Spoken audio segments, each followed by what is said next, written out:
Hey, welcome back everybody, it's Chad from The Right Line. Welcome back to The Right Line Garage, and today for Chewy we are going to tackle the rock light installation. I ordered these rock lights in a kit from the online LED store from Lamphus, and they came in a box of 6. Included in each LED box is one LED and then the mounting hardware. You can use double-sided sticky tape.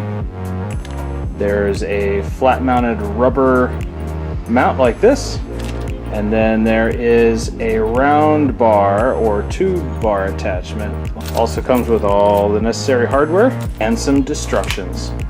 Now what I've decided to use for these are some tech screws. I love tech screws, they're really nice. Here's one of the rock lights assembled in its mount. Now I'm going to use the flat surface mount, and then I'm going to use the tech screws. Okay, I got 6 of these LED rock lights in this box, and I got a really good idea where to put them. The idea is to put 2 down each side, one in the front and one in the back. Here I am underneath the front of Chewy, and this is the front skid plate. Now I've got one light to put in the front. I'm going to center it right underneath the skid plate, right there. What I'm going to do here to make this just a little bit easier for me is I'm going to take one of the mounts, and I've marked some holes on the double-sided sticky tape. I'm going to punch holes out so I know that when I drill my holes out on the skid plate, I know where they're going to go.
Last one.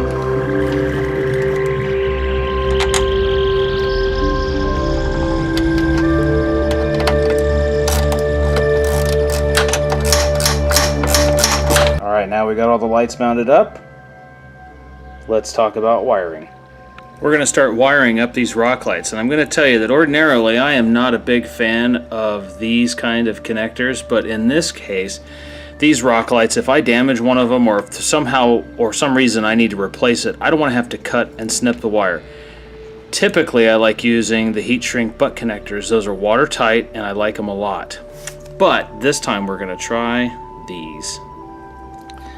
I'm going to start here on this passenger side front corner, and I'm going to start by making a service loop in the wiring. So if I ever have a damaged section of wire or ever have to replace a light, I have wire without having to run an extra piece. So I'll start with a service loop just like this. Now I like to be consistent when I'm doing my wiring. This is going to be the hot side here from the vehicle. Now, just out of practice, what I typically like to do is use the shielded connector on the hot side. That way, if I'm replacing a light and I forget to reconnect it, I don't have something bare and exposed that's 12 volts arcing against the frame.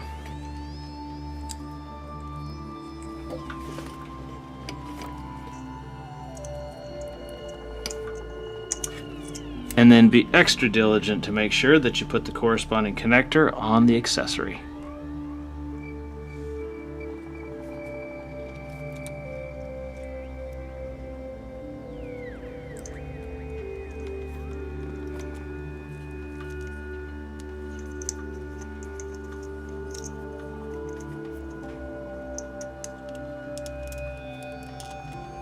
a little bit of electrical tape, and this wiring connection is done.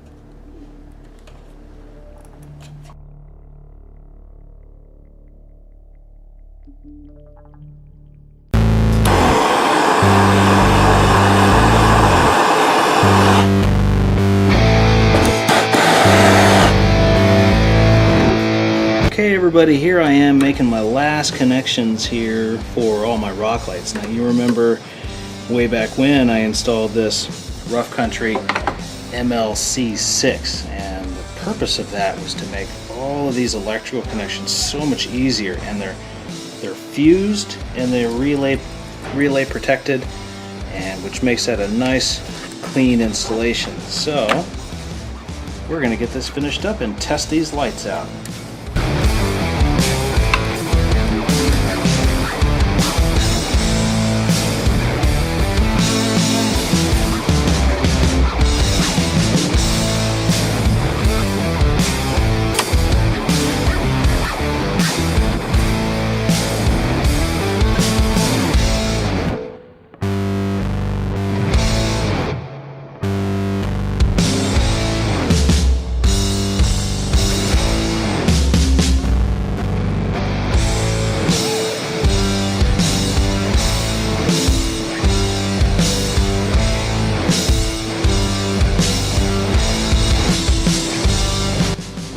There you have it, folks. All of that hard work paid off, and I have some good functioning rock lights. Really super excited about getting one more project done with Chewy. In the summertime, as you may know, we go out and do a lot of night runs here in Arizona when it's just even that much cooler, which makes it a little bit more enjoyable.